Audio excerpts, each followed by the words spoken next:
Get to the news. In spite of a tumultuous first year in office, the president has a list of solid accomplishments underneath his belt. For starters, his first big legislative win after the passage of the GOP tax bill. The Washington Examiner ticking off a host of his other accomplishments, which include getting a highly respected conservative judge confirmed to the Supreme Court in Neil Gorsuch, appointing a one-year record number of judges to the circuit courts, scrapping a host of burdensome and unnecessary regulations, he says, playing a big role in the fight which essentially helped destroy the Islamic State savages, and approving pipeline projects and securing new oil drilling. White House Press Secretary Sarah Sanders recently touted the president's first-year successes, saying they're not getting the attention they deserve. The president has been a tremendous leader when it comes to growing our economy, creating jobs, creating optimism in our country, and putting America first again. This is something this president talked about on the campaign trail, and he is delivering. I think the fact that he has been defeating and helping lead that effort to defeat ISIS is a major success story that's been completely missed and completely underreported by most of the mainstream media over the last year. And when it comes to the economy, a big measure is the Dow Jones. And it has soared, certainly hitting record after record during the president's first year. David, your thoughts? President Trump and the Republican Congress have delivered on what we talked about last year, which was making people more economically and personally secure.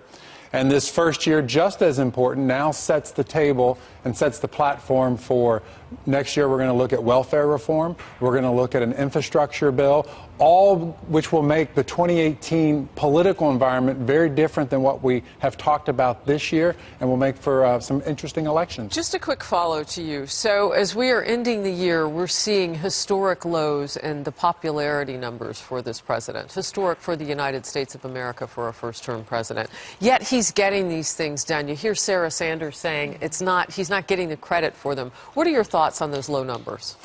They have lots to do to go up, but these policies will help do that. And let's also keep in mind, just because an elected official isn't necessarily popular doesn't mean people don't support their policies, and doesn't ultimately mean they get reelected, because people will judge them on how their lives are better. And in this case, this first year, we're heading in that direction. Jessica?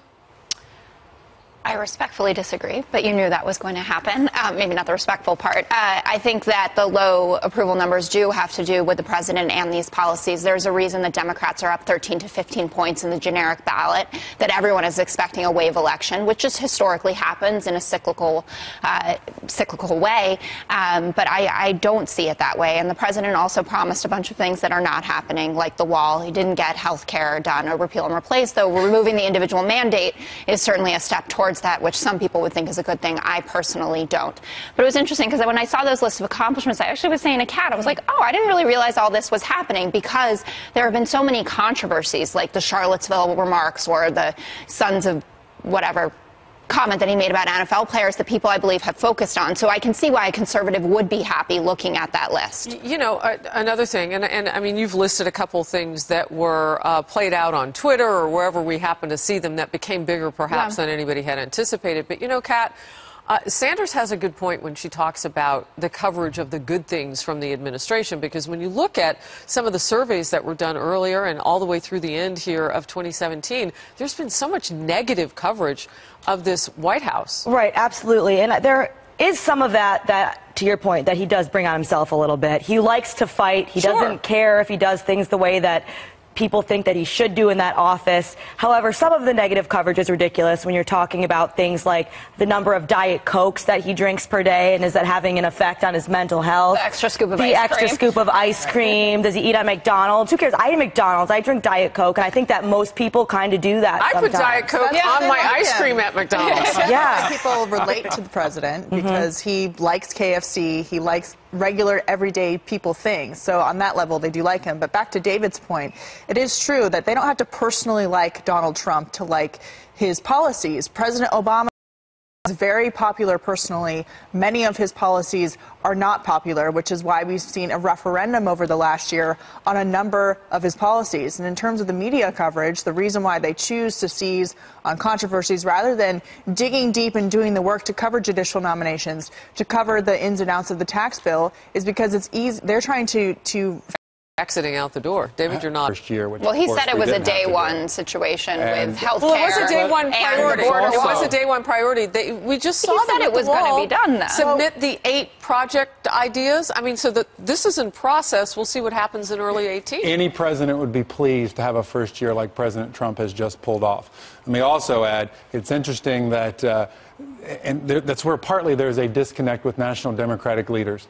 They're suggesting that somehow getting rid of the individual mandate, which is somehow going to make people who have to pay a government penalty for an insurance plan they can't pay for Technically because a tax.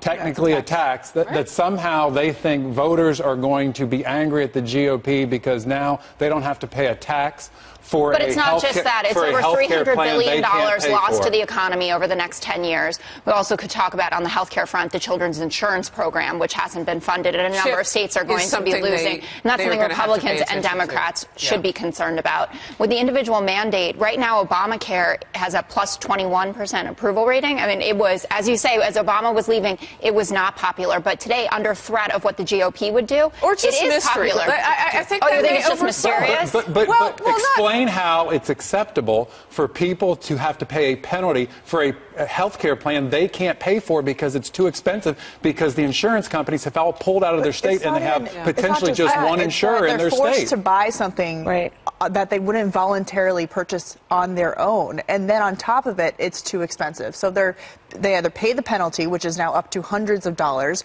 or they're forced into an Obamacare plan that changes year after year, and they get taken off the plan, and their benefits change, and their doctors go away. Because they can't keep the their hospitals doctor. in rural areas have now collapsed. We don't have that network anymore. There hasn't really been a president that's been able to do everything that they say they're going to do. I think that we're all unfortunately used to the fact that that's how politics works. Sometimes they say something and it ends up not actually working out that way. Kat, I want to get you in on this point because I don't hear it enough. I was looking at pictures just this morning because, you know, sometimes on holidays you'll kind of look back. I was heartbroken still. I have relatives down in Texas who are not in the Houston area, but were part of some of the efforts to get goods there for people. People are still hurting. You know, this is a president who went down, who was very visible there, Florida, Puerto Rico. And I know he took a lot of grief on that, but he spent some time on that island as well this year. I was with the special counsel to the president, Kellyanne Conway, on the air the day that he was in Puerto Rico. We talked about that. Florida, you know, the Keys, still a mess. I mean, so much happened in rapid succession in his presidency during the hurricane season.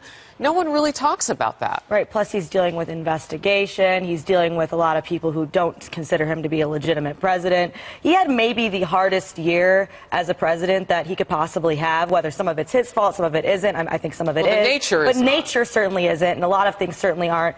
And if I were in his position, I'd probably be doing a lot worse than eating McDonald's to deal with it. So. Well, but based on the pace of the year that we've had, the White House hasn't been so concerned about PR. I mean, the first 3-4 months of the staffing in the West Wing and what was going on, it was chaotic until John Kelly came in. I think it was longer than 3 months. 4 or 5 months, 6 months, right? But they did finally get a handle on it at the 6-month mark over the summer, and they really have had a lot of accomplishments that have been severely downplayed. I mean, we aren't hardly talking about the fact that ISIS is now removed from Iraq, which is a huge deal considering they were marching across the territories, you know, slaughtering Christians, engaging in genocide, destroying artifacts and things that have been there for thousands of years. That is now over, and we obviously have to continue dealing with them here. But that was a huge concern of Americans just a year ago, and they're still in America. Their investigation's open. However, the fact that that is now an accomplishment on the list that's being downplayed should be highlighted. Well, ISIS had grown to 14 countries. We were able to get in there with Raqqa and get rid of their nesting